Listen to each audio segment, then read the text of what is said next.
Not exactly a smile for the camera as some of the world's richest economies gathered once more for this year's G7. We have photographs there and films there. The serenity of the French Alps, almost enough to mask the deep tensions within this group. Ukraine isn't a member, but President Zelensky was still welcomed by Emmanuel Macron of France. A nearby microphone revealed their warm relationship, as well as a key question for the Ukrainian president. So first, do you have bilaterals being organized?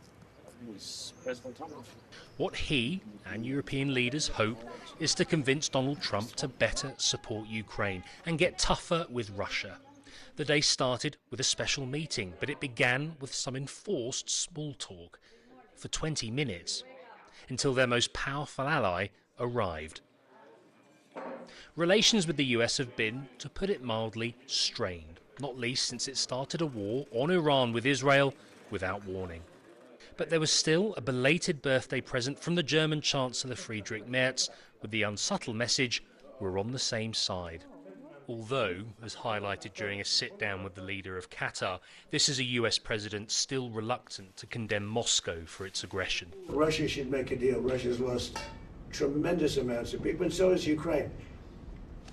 Last month, they lost 35,000 soldiers between the two of them.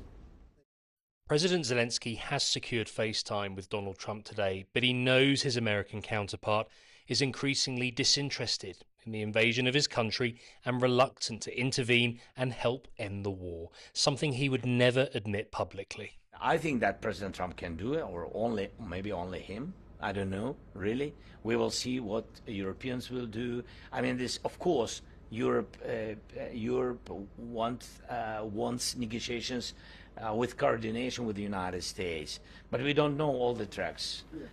Higher up on Donald Trump's priorities is the war with Iran, a no less significant conflict discussed in the same room this afternoon. America's European friends want to make sure its claimed peace agreement is robust, and the US president also criticized his close ally Israel and the continued offensives in southern Lebanon against what it says are Iran-backed militants from the group Hezbollah. Now, I'm not happy with the way Israel has handled themselves with Lebanon and with Hezbollah. They should have been able to do this yet faster. It just goes on forever. And when that happens, it throws a negative light on the big deal, and that's the deal with Iran. For the host Emmanuel Macron, this will be his last G7 as the French president. He has talked a lot about convergence. He wants his legacy to be one of uniting Europe and the West. But the inescapable truth is that formats like this have become centred on charming Donald Trump. And they've brought varying levels of success, making Western attempts of pulling together all the more difficult.